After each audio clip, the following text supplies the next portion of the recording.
आज आए हैं बाबा त्रिलोक तिवारी, पंडित बाबा त्रिलोक तिवारी जी, और आज इन्होंने एक विशेष काला कपड़ा सिरकर बांधकर, भूखे भी काली पट्टी लगाकर और एक काला वस्त्र धारण किया है।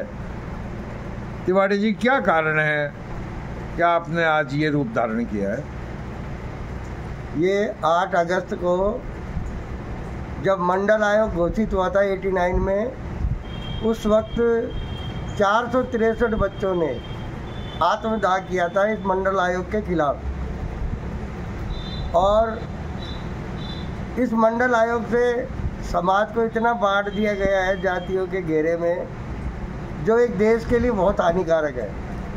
इसलिए हम उन 463 बच्चों को याद करके उनको श्रद्धांजलि देने के लिए मैं हर 8 अगस्त को अलवर ज़िले के राजगढ़ में काला दिवस मनाता हूँ।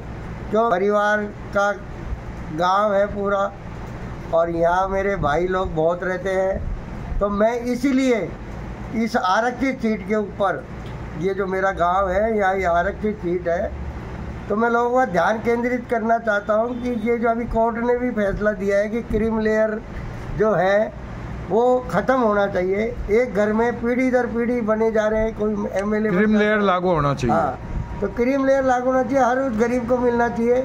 और ये जितना अनाज बांटते हैं सब बंद होने चाहिए। सिर्फ शिक्षा और स्वास्थ्य हर परिवार के बच्चे को, गरीब से गरीब को, मध्यम परिवार को दिया जाए, और सरकारी स्कूलों का स्टैंडर्ड सुधारा जाए, जिससे बच्चे हमारे आत्मदाह ना करें, आगे इनको कोई रोजी रोटी के साधन मिले।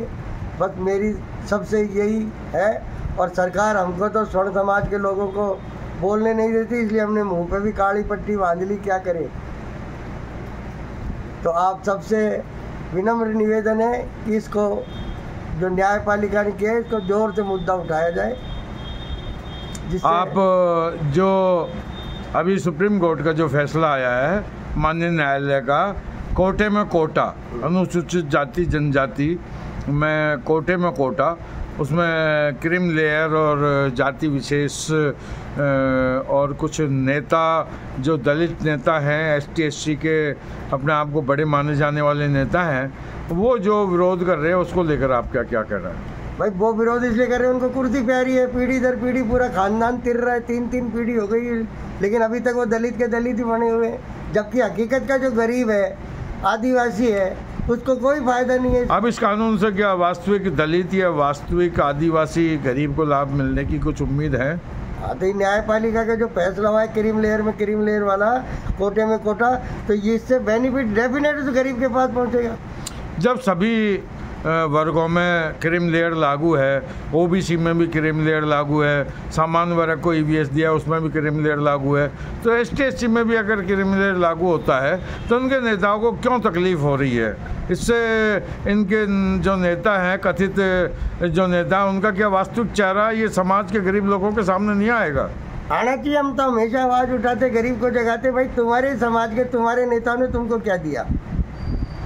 आज जब उनको मिलने की बारी आ रही है, गरीब को, वंचित को, तो ये उसका विरोध कर रहे हैं, करेंगे, और लोगों को गुमराह कर रहे हैं। इनकी कुर्सी जाएगी ना, रिटायर हो जाते हैं। एक जज आ रहे थे या कोई भी फिल्मी अभिनेता, वो ताला राजनीति में आ जाता है। नहीं, अब इनके समाज के लोग भी इस सत्यता को स्वीकार करने लगे हैं, और कई TV और चैनल्स हैं, उन पर डिबेट देखी जाती है, तो ST SC के लोग भी इस वास्तविकता को स्वीकार करने लगे हैं कि वास्तव में निरंतर पीढ़ी दर पीढ़ी आरक्षण का लाभ ले रहे हैं। और अब राजनीतिक आरक्षण का मुद्दा भी उठ के आ रहा है। अभी RSS ने भी इस मुद्दे को उठाया है, जो संसद विधानसभा क्षेत्रों में पीढ़ी दर पीढ़ी एक या कुछ परिवारों के लोग ही, एक ही जाति विशेष के लोग उस राजनीतिक लाभ को ले रहे हैं। इसके लिए क्या कहना है? इसमें कोई बदलाव होना चाहिए, नहीं होना चाहिए? 10 साल के लिए बढ़ा देते हैं। न्यायपालिका की बात को आगे बढ़ाना चाहिए, इनको कोई आपत्ति नहीं होनी चाहिए।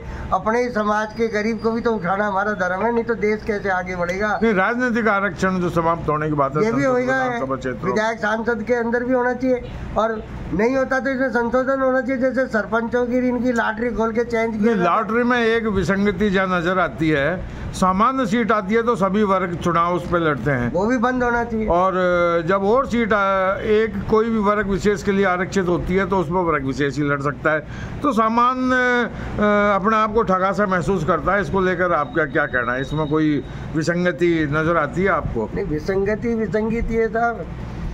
सामान्य है तो उसमें सामान्य को चुनाव सामान्य को ही लड़ना चाहिए। क्यों आप जनरल सीट में ओबीसी या SC ST को अपना जातीय समीकरण बना करके बैठाते हो? आज ये थे हमारे साथ में पंडित बाबा त्रिलोक तिवारी जी, जो राजगढ़ पधारे हैं, और इनसे चर्चा हुई कुछ मुद्दों को लेकर। सन 2008 से ही मेरे देखते हुए ये इस विसंगतिपूर्ण आरक्षण और भेदभावपूर्ण आरक्षण का और काले कानूनों का विरोध करते रहे हैं, और इसके लिए इन्होंने कई सालों तक नंगे पैर रहकर भी तपस्या की है। और आज ये मंडल कमीशन, जिसमें करीब 136-35 कितने के आसपास वो बच्चे जातियों को शामिल किया गया, उनको भी वास्तविक लाभ नहीं मिल रहा है। लेकिन फिर भी चलो कोई बात नहीं है। लेकिन वो जो बच्चे जिनने आत्मदाह किया, उनकी आत्म शांति के लिए ये आज यहाँ पधारे हैं, और यही कार्यक्रम था आज। और राजू भैया, आपका कोई? बाबा त्रिलोक तिवारी, आपका इस समय राज्य स्तर पर क्या पद है? मैं सबसे पहले तो राष्ट्रीय समता विकास पार्टी, जो आरक्षण की विसंगतियों को दूर करने के लिए बनाई है, उसका राजस्थान प्रदेश अध्यक्ष हूँ। और अखिल भारतीय संपूर्ण ब्राह्मण संघर्ष समिति का भी राजस्थान प्रदेश अध्यक्ष हूँ, जिसका भी 4